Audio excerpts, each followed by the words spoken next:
Welcome to the 89th episode of the Jewish Drinking Show. I'm your host, Rabbi Drew Kaplan, and I'm very excited to welcome first-time guest Professor Elizabeth Lambourn.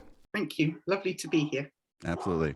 All right. My pleasure. So for those less familiar with Professor Lambourn here, she earned an International Baccalaureate at a French Lycée, an MA in Art History from the University of Edinburgh, and a PhD from the University of London School of Oriental and African Studies. In 2002, Professor Lambourn was fortunate to receive a postdoctoral scholarship at, and I'm going to mispronounce this, de Montfort? Yes. Montfort? It's English, right? So de Montfort? De Montfort University, yeah. He was Okay. a Norman. Okay. In Leicester, Lord. England, right? Leicester. Yes. How do you say it? Leicester. Ooh, okay. And Leicester, and this institution has been a welcoming home since then. During that time, she published Abraham's Luggage, The Social Life of Things in the Medieval Indian Ocean World, which was a finalist for various book awards. So, Professor Lambourn, welcome. Thank you. Absolutely. All right. So what we're talking about today is, I don't think it's a typical topic. I don't think people are even aware of it, but this book and, Professor Lambourn's research here was put on my radar by Daniel Isaac, who said, oh, there's wine and there's drinking stuff in this. And I said, really? That's really interesting. So, and you focus on really a particular Jewish trader who goes out to India in the mid 12th century, right? It's a book that's constructed around a single document because it's an exciting intellectual exercise to do that, but also because it's a very unique document. So it's the only list of luggage that we have for the Indian Ocean world before the early modern period. And it is about a North African Jew, Abraham ben Yiju, who traded between the Yemen and India for a considerable period. And as we'll see, part of his life in India involves the problem of how to have ritual foodstuffs, particularly wheat and wine.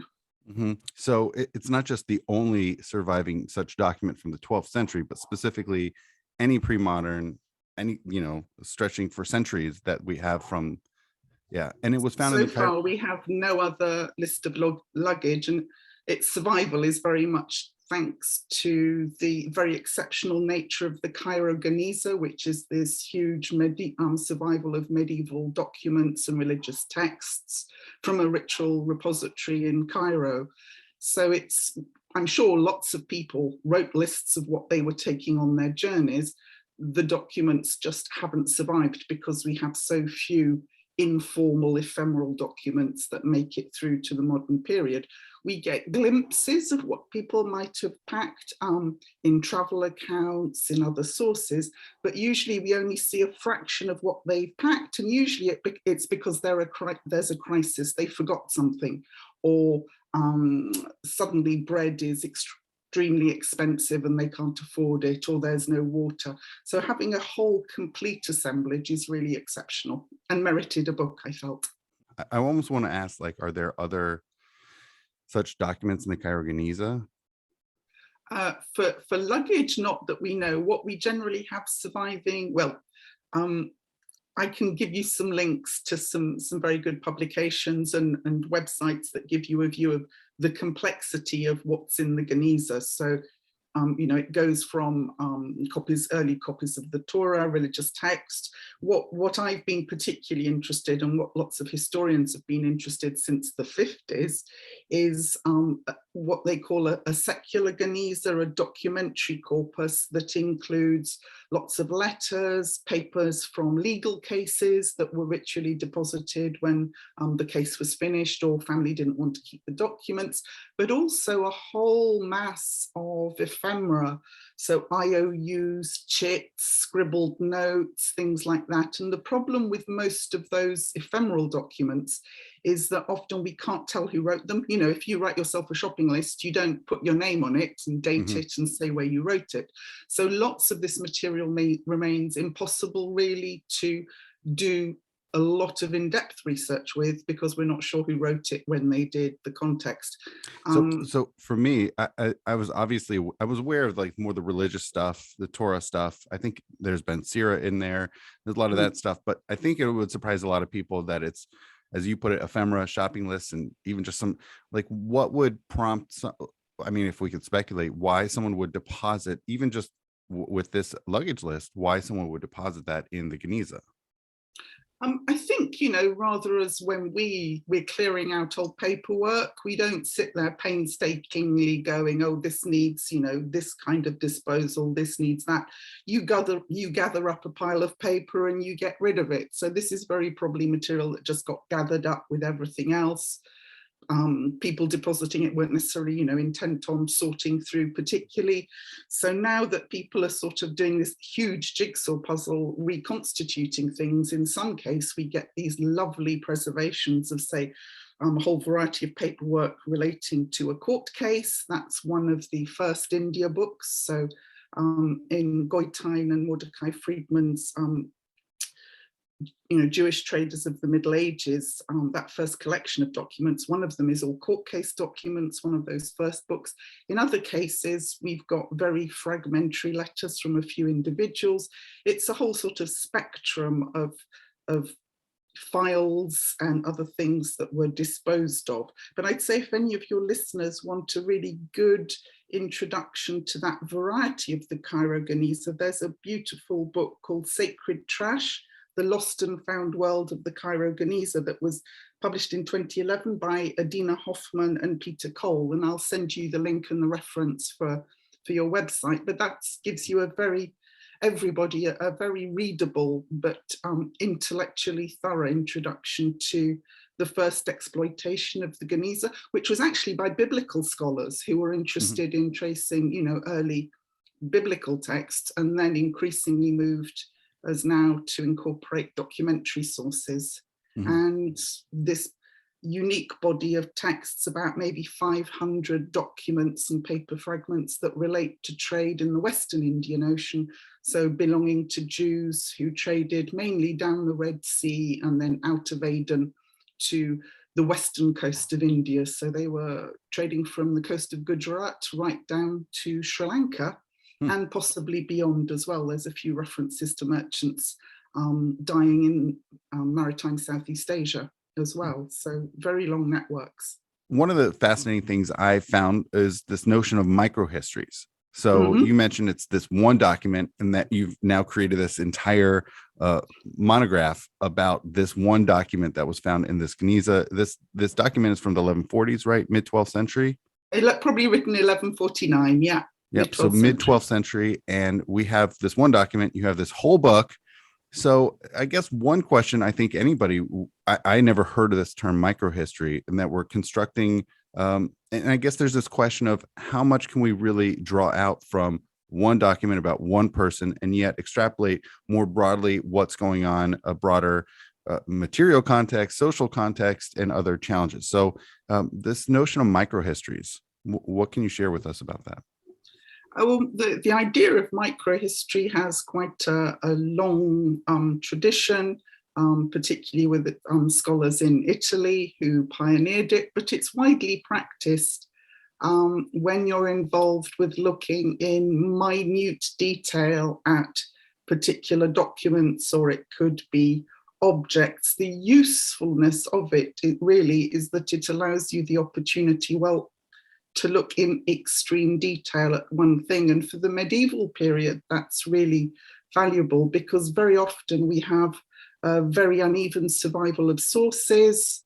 What's wonderful about what the Cairo Geniza gives us is this kind of sharp resolution, not just at the level of one individual, but even a particular moment in their life, or a particular, in the case of this luggage list, perhaps the 30-40 minutes in which it's written, because you can extract so much information even from the looking at changes in handwriting. You can understand, for example, with this, how the author started off writing, which is, we think, seated, writing on a hard surface. You've got a well-inked title to the list. So it begins, specification of the baskets, sacks, etc., that are going to be packed. But then as you look at how the document's written moving on, you can see that the writer suddenly realized they're going to run out of paper. So they start writing small and with narrow lines. And then you can see that they've realised that it's still not working, so they have to turn over to the other side. And suddenly you see as well that they must have moved away from their ink pot, and you can hardly read the writing anymore because they're so busy writing they haven't had time to go back to their ink pot. So with microhistories, if you really drill it down, looking at the sort of material features even of the document, you can almost capture, say, 40 minutes of somebody's life as they write this list and deal with the chaos of departure. Mm-hmm. And it's really this resolution that's so exceptional, because particularly for the Middle East and Indian Ocean world, we have problems with absence of documents, absence of archives. I mean, the 500 or so documents that tell us about Jewish trade in the Indian Ocean are the earliest survival of documents from that trade. So the earliest true, not merchant manuals, merchant accounts. We have a merchant manual in Greek from the first century of the first millennium, but in an actual document written live in that area. This list comes from a group of documents that are our earliest. The next up would be more in the 13th, 14th century, which are fragments of paper that were excavated on the Red Sea coast. But we're really unlike Europe, where you may sort of feel that there are lots of preserved archives to go and consult. For the Indian Ocean world, it's extremely rare. And so we often have people's names. We have quite a bit of information about grants, trade privileges. But to have actually somebody's handwriting, to have letters, to have a list of luggage is just exceptional. So it really merits that close focus. As you said, how do we know that this one document gives us insights that could be applied more broadly to other communities? And the big question is, to non-Jews, to other travellers from West Asia, the Middle East, who may be in India. And the answer is that I'd say every part of the analysis has to be very finely calibrated. So there is no single simple answer. It's always, it kind of depends. It depends what kind of object or behavior you're trying to judge. And it depends on trying to drill down and understand the context. But what I can say is that the India book documents from the Cairo Geniza and this list, they're too precious and rewarding to avoid them, because we're not 100% sure whether it's just this one man at this time or of broader relevance. So I'd say it's still open for negotiation, it's still open for assessment. But what this kind of microhistory can do is really open up new research questions. It leads you into bringing new kinds of materials, and that is valuable, even if we're still kind of trying to figure out how typical or atypical Mr. Abraham Ben Yiju is. I hope you've been enjoying this episode so far, featuring Professor Elizabeth Lambourn. If you like to hear English people speak, I have another one on deck next week featuring Rabbi Daniel Isaac, speaking on Rev Haigaon on music in the drinking house. Here's a sneak peek. The drinking parties I mentioned at the beginning obviously could be the context of the second short. Okay. And the first short obviously intimates that drinking parties were something that Jews go to. Later on, that they host, they go like, to, they or go host? to and host. Uh-huh. They host. We know because it sounds like from the second one, it's an attendance issue. It's an attendance issue. But the yeah. first one is also hosting. Right, and High Second Short seems to have functioned as the legal basis by which the famous rabbis that we use their poetry in services attended these kind of events. I hope you enjoyed that sneak peek into next week's episode featuring Rabbi Daniel Isaac, and I hope you come back for that one. That's a really interesting one. Now back into this episode featuring Professor Elizabeth Lambourn. So one of the things on the list is a bottle of wine. Yeah. Navid, right? We have a bottle of wine, and that's really it. Ostensibly, beverage-wise, ostensibly, we just have the bottle of wine, and he's going from Egypt, Yemen, all the way out to India, right?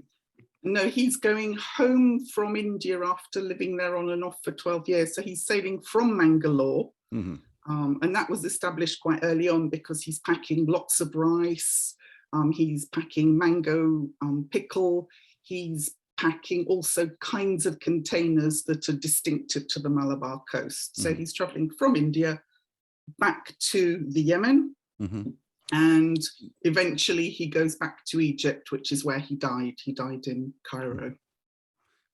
Aren't there stuff that go eastward though, that include wine? So what you get in the luggage list, it's a document that, it's a very good question. So when I was first trying to figure out how do you publish a list, I quickly discovered that a list can become another longer list, which is nobody wants to read that. And eventually I found very interesting work actually by a Swedish ethnographer called Oskar Löfgren, who works on contemporary luggage making, so contemporary suitcases. And he made the point that what you pack anticipates the journey ahead. So it looks forward, but it also looks back to the life you're leaving and what you're taking with you. And when you apply that perspective then to the luggage list, you realize that what he's packing are also things that were sent out to him while he lived in India that he wants to take back. It's also packing items that were acquired or made in India, and it's also anticipating then the journey ahead. So one of the insights of my book is realizing that if you read the body of letters and correspondence that sort of surround and cocoon this one document, and that's why it can work as a piece of microhistory, because we know who wrote it. We can, well, Goitein identified who wrote it from the handwriting, and Mordecai Friedman worked on more when it was written and where. And we can link it then to all the other correspondence and notes that belong to this one figure and his business colleagues.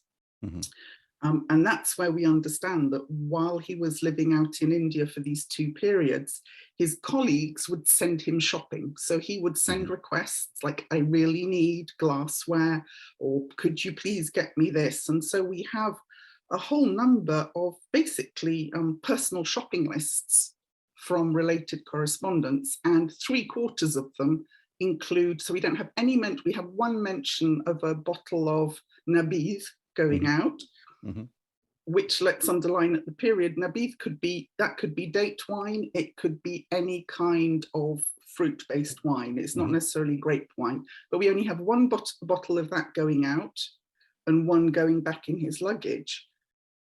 But what I realized then is that 3/4 of these personal shopping lists include raisins that are delivered to him. And before I read, well, the chapters you sent me of Abraham's luggage, raisins are just raisins, right? They're just raisins. They're you eat them. Maybe they're snacks for kids. That's it. Until I realized, having read what you wrote, is that they can also be transformed into a beverage, and even better with alcohol. So and basically the notion, and I think you went back to 9th century Rav Amram Gaon, who writes about the permissibility of, I guess you steep them, you put water with these raisins, and you can create some type of wine-ish. Yeah, my big revelation, my moment, was a very nice article by Jonathan Sarna, and again, I'll send you the reference. And he was actually writing about the problems. I found it. Perfect.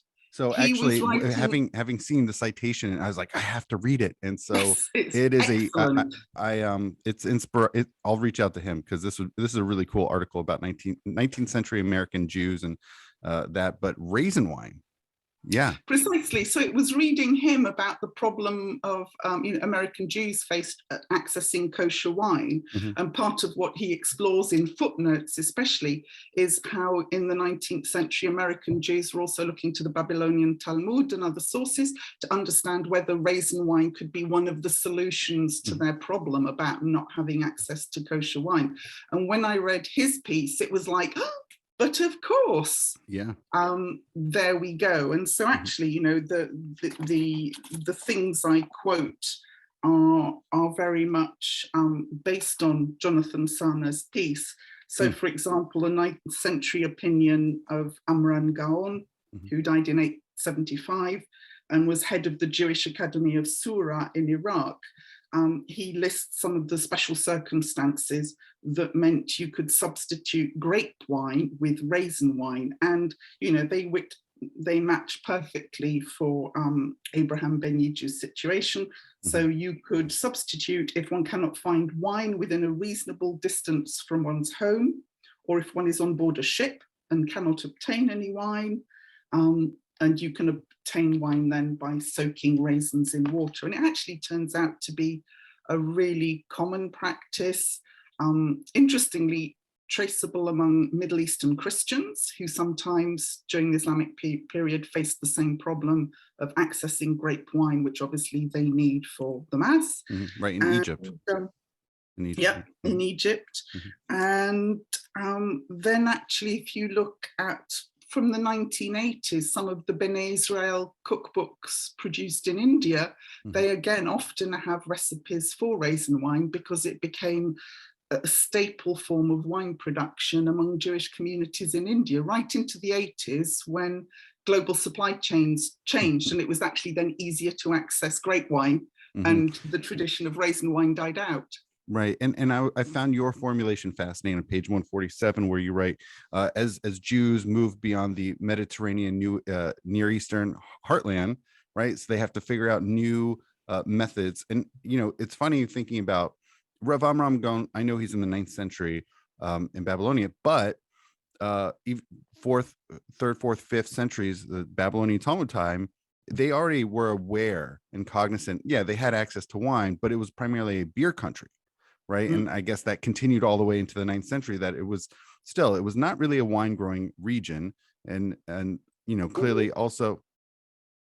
I'm going to correct you. Happily. Iraq and southern Iran were big producers of wine. And they actually exported wine to South Asia in large quantities from the early 1st millennium CE onwards, even sometimes possibly as far as China.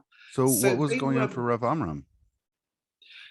That is likely a situation where you have a number of caliphs at the period who, because in Islamic orthodoxy, wine shouldn't be drunk, although culturally wine consumption continued, there were occasions when caliphs decided to sort of issue an edict banning the consumption of wine and its production, which then put Jewish and Christian communities in a bit of a bind, wondering how they could access ritually necessary foodstuffs. The other time when you see that being developed is when you have drought or crops fail, which is one example we can identify from the early 13th century from a Geniza source for Cairo, where we know there was a period of drought, which must have affected wine production.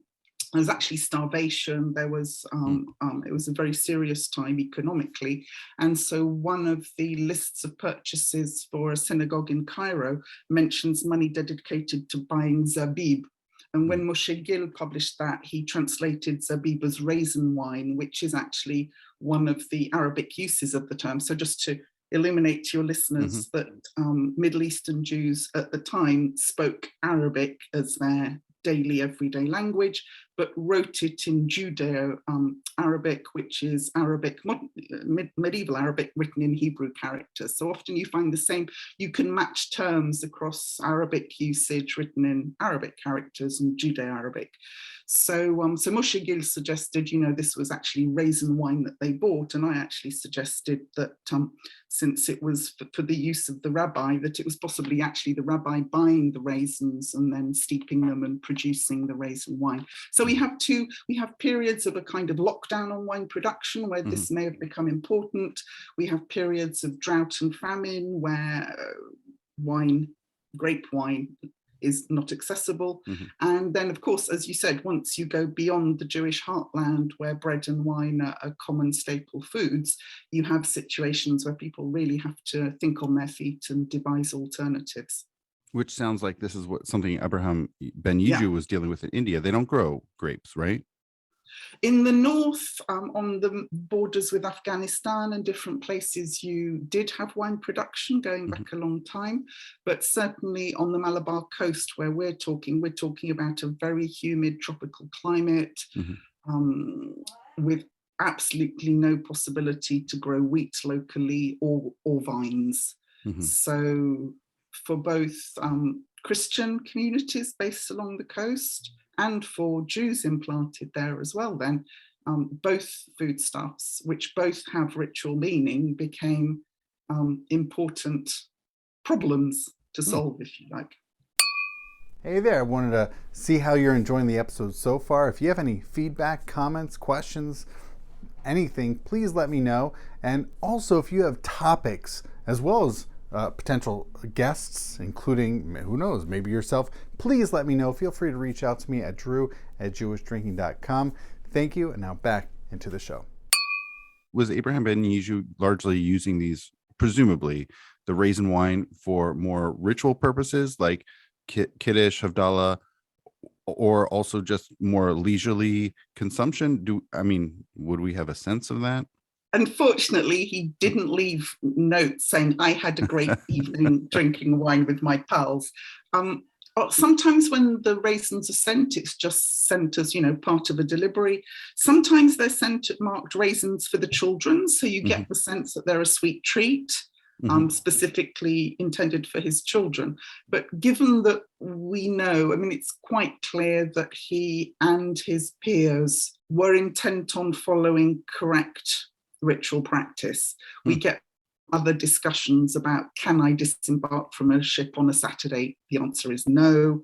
A very nice query that's sent from Aden to Cairo in the about the same time, asking about the ritual purity status of a particular new kind of Chinese ceramic that's arrived on the market, and wanting to know how that's going to play out in the home, whether it's more like glass or ceramic. So I published that with Philip Ackerman Lieberman.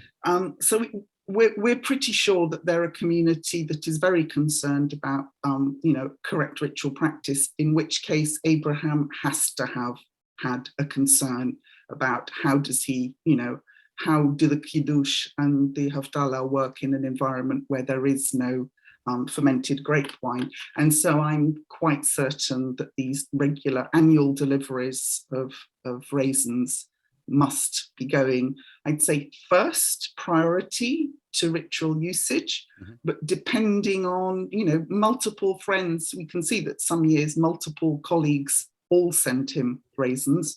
So, if you've got a surplus, I'm sure you can have a nice relaxed drinking party. But we have to be aware that, what was, maybe in some places in the Middle East, an everyday product, in India becomes really a luxury and something that was very scarce. Possession of raisins would have been a sort of physical embodiment of the extent of your connections, your networks back to Aden, the fact that you had friends who could do this for you. So I think raisins must have been actually very highly valued, and I'm not sure I see him really giving them to his kids. That's funny. And you mentioned also bread, wheat. Yes. And so so it doesn't sound like India was really much of a wheat producing Not South land. India, not South. So very different. India's huge, as we know. So there was wheat growing on the Deccan Plateau, but wheat was only ever sort of second or third place at this period to rice, which was the sort of most important carbohydrate. Millet was the poorer version. So wheat's sometimes seen in courtly recipes, things like that, but we're pretty sure it's not reaching the Malabar coast. It can't be grown there. And so again, we've actually got better evidence for the supply of wheat to South India than we do for the raisins. The raisins are just there in the personal shopping lists, whereas for bread, we have substantially more information from Islamic sources as well as Jewish sources about the trade out of Egypt and Syria, which were really grain baskets, and the dispatch of wheat to the Arabian Peninsula, for example. It was one of the key staple foods for pilgrims. Hard biscuit made from Durham wheat was one of the sort of like ship's biscuit in the 19th century and before. So bizarrely, for bread, we have more ample evidence. But again, we can see when we look through the letters and literature surrounding Ben Yiju that this is still, he's not buying it commercially in Aden. It seems to be coming through these personal courier networks. And I have suggested that that may be due to issues about making sure it arrives uncontaminated, that it's been through a secure chain of custodianship that guarantees its ritual purity for use at the end. Hey there, I hope you're enjoying this episode so far. I want to break in again, and if you have ideas beyond the show, beyond the podcast, beyond this video content, if you have ideas for what Jewish drinking can bring you, whether it's, who knows, maybe it's Zoom sessions, maybe it's events, maybe, who knows, swag, please let me know. I'm very curious to hear from you any ideas, things that we can do, things that I can bring you from Jewish drinking. So feel free to reach out to me at drew@jewishdrinking.com. I'm happy to bring that to you. All right, now back into the show. Professor Lambourn, I did enjoy what you mentioned on page 13 about food as a highly condensed social fact. So Yes. that looking at foods, and now we're looking at mid-12th century food stuff. I mean, obviously it seems here, both with the raisin and the wheat, using them, whether it's more for ritual purposes, but certainly an interesting aspect of, and it's kind of what you were talking about with the luggage of taking things, your past, cultural context, and taking them forward, what you would like to continue to culturally experience.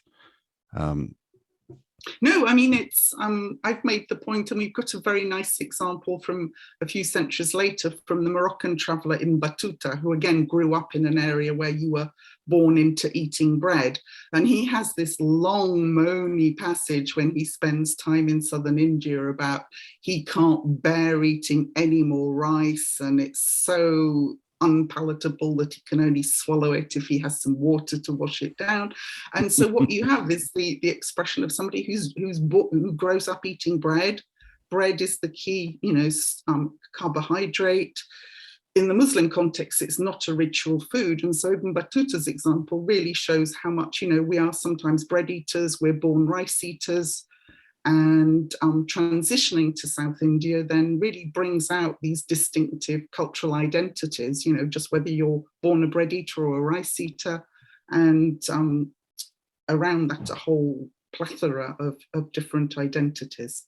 Did you go into this with any plans of looking into food particularly, or more just the material? Well, I'm a historian of material culture, so I have to say that when I started out looking at this list, my eye was really drawn to the more object-like material culture, so the pans, the pots, the bowls, and things like that. But the more I worked on it, I realized, oh my word, this is going to be a book that's heavily about food culture, more than I originally realized.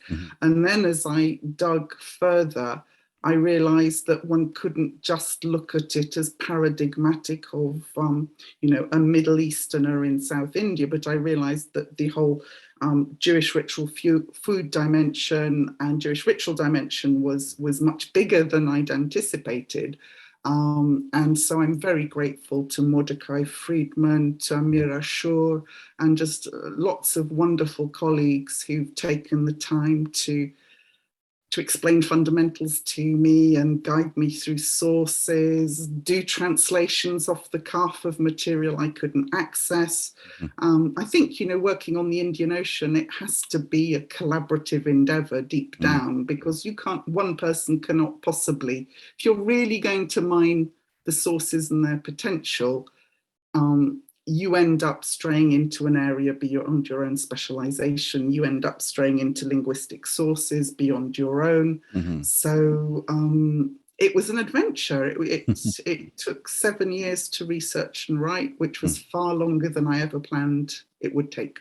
hmm One of the things that was really fascinating, it sounds like what you were just mentioning now, is when looking at material stuff, whether it's looking at Greek amphorae and all that, but also what was in them, right? We know it's easier to study these like hard materials, but the more, as you put it, the ephemeral aspects of the consumables, the food, the beverages, that is also something worthy of study, even if we Very don't much necessarily so. look to them.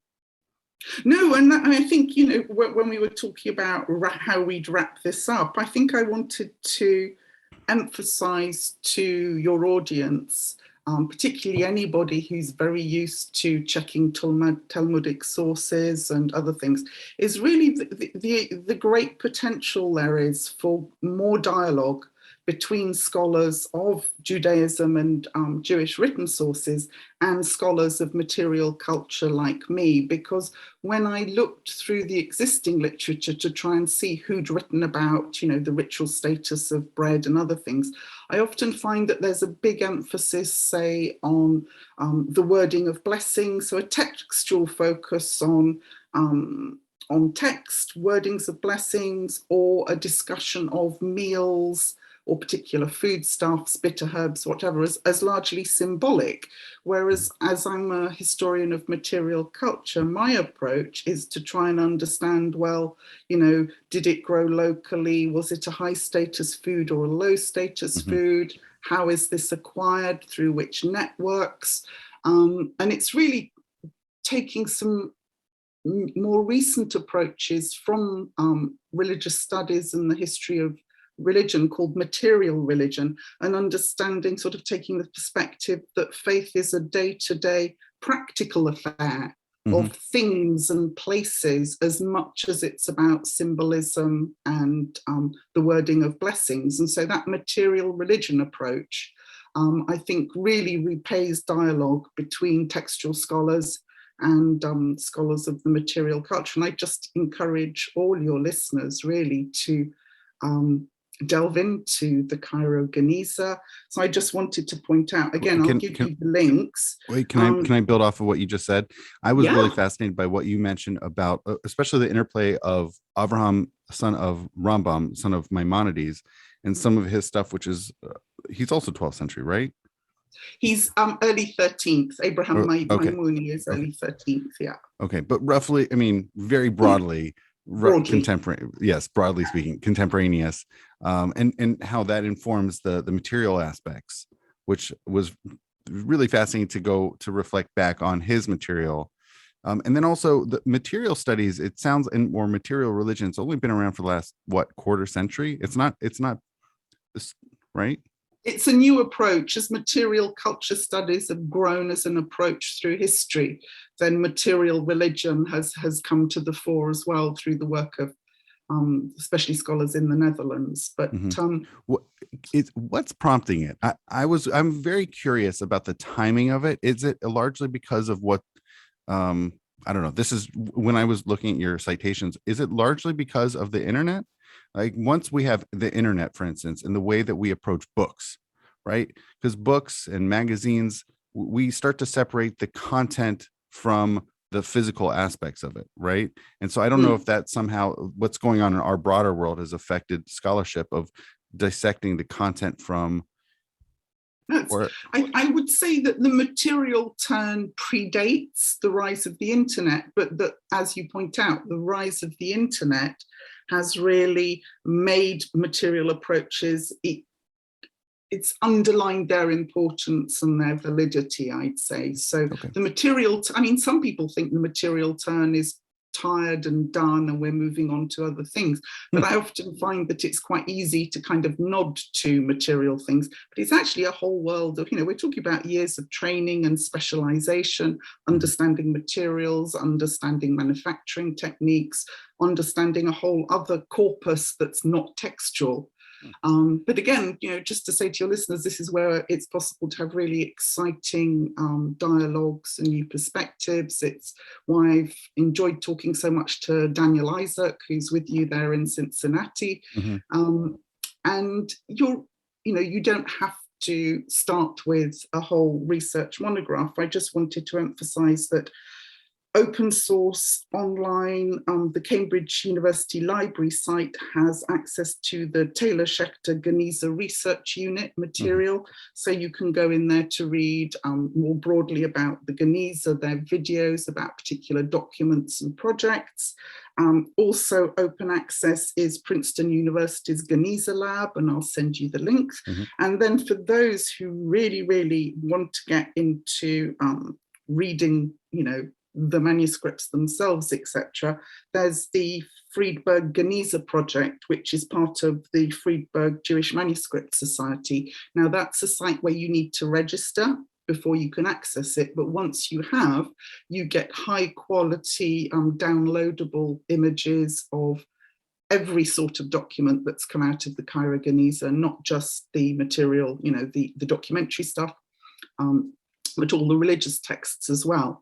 And all of these are, waiting for curious minds to go and explore and contribute to and enjoy. So I just really hope that if one thing comes out of this lovely session with you, it's not that people go and read my book, although I'd love you to, but I would just really be happy if more people go to these websites, sign up, get this passion for the study of this material. That would really make me very happy as a result.